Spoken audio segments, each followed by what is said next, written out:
Welcome to மனமும் நலமும். இன்னைக்கு உருளைக்கிழங்கு அப்பள கூட்டு எப்படி செய்யறதுன்னு பார்க்கலாம். இது ரொம்ப ஃபேமஸான ஒரு டிஷ்ஷு. இது சாப்பிட்றதுக்கு ஒரு கறி தொக்கு மாதிரி இருக்கும். நீங்களும் செஞ்சு பாருங்க. உருளைக்கிழங்கு அப்பள கூட்டு செய்யறதுக்கு நம்ம கடலைப்பருப்பு ஒரு 150 கிராம் எடுத்துருக்கோம். இந்த கடலைப்பருப்பை நல்லா கழுவிக்கிங்க. கழுவிட்டு ஒரு 3/4 மணி நேரம் ஊற வச்சு எடுத்துக்கோங்க.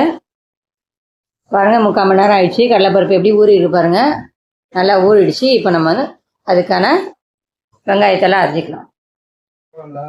உருளைக்கிழங்கு இந்த மாதிரி கட் பண்ணிக்கோங்க. வெங்காயம் 2 வெங்காயம் கட் பண்ணிக்கோங்க.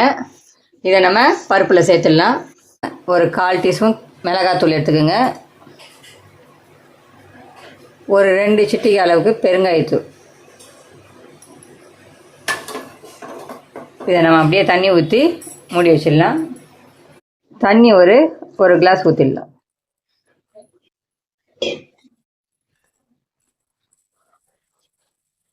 ஊற்றிட்டு நல்லா கலந்து விட்டுடலாம். இப்போ நம்ம மூடி போட்டு ஒரு 3-4 விசில் வைக்கலாம். அப்பளம் வறுக்கிறதுக்கு நம்ம எண்ணெய் ஊற்றிக்கலாம். அப்பள கூட்டுக்கு அப்பளம் வறுத்துக்கலாம். இப்போது இந்த பாருங்கள், இந்த அப்பளத்தை இப்படி தொடச்சிடுங்க. அதில் கொஞ்சம் பவுட்ரு இருக்கும் இல்லையா, அது எண்ணெயில் பண்ணிடுச்சுன்னா எண்ணெய் டஸ்ட் ஆகிடும். அதனால்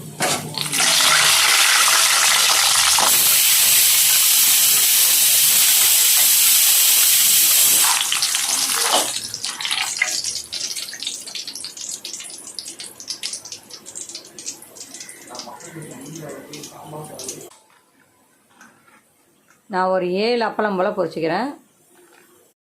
பாருங்கள், அப்பளம் வறுத்து எடுத்தாச்சு. இப்போ நம்ம கூட்டை தாளிக்கலாம். பருப்பு வெந்துடுச்சு.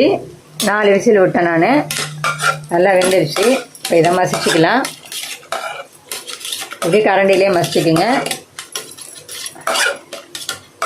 லைட்டாக மசிச்சா போதும். பாருங்கள், பருப்பு எப்படி இருக்குன்னு.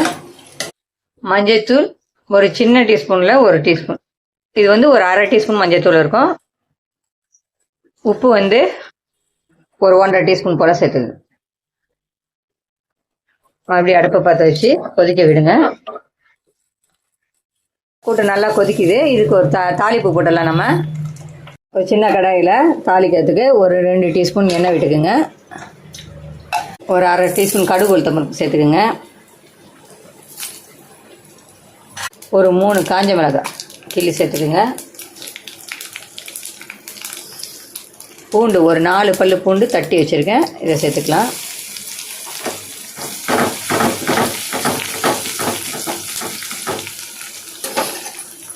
பூண்டு கொஞ்சம் நல்லா வதங்கின பிறகு இதை பாருங்கள் வதங்கிடுச்சு. இப்போ கருவேப்பிலை சேர்த்துக்கலாம்.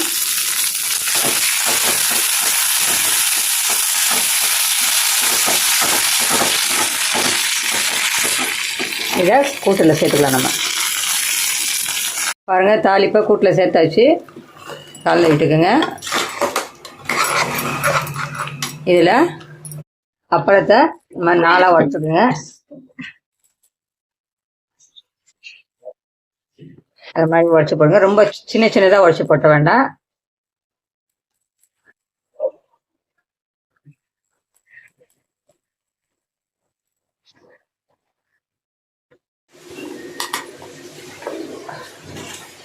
இந்த மாதிரி உடச்சி போடுங்க போதும்.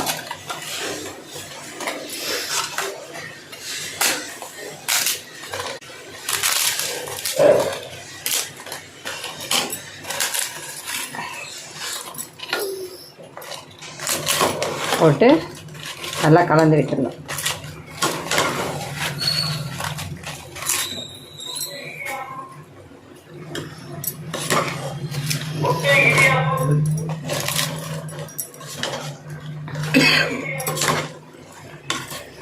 பாருங்க,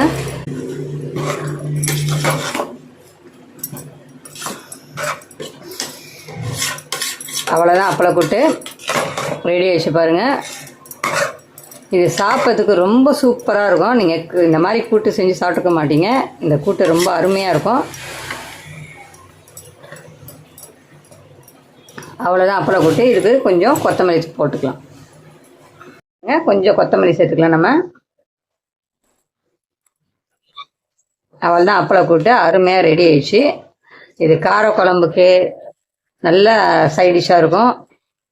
நீங்களே செய்து பாருங்கள். சாப்பாட்டில் போட்டு சாப்பிட்டா கூட ரொம்ப அருமையாக இருக்கும்.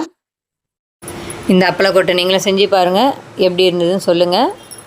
இதே மாதிரி ஒரு அருமையான டிஷ்ஷோட நெக்ஸ்ட் வீடியோவில் நம்ம பார்க்கலாம்.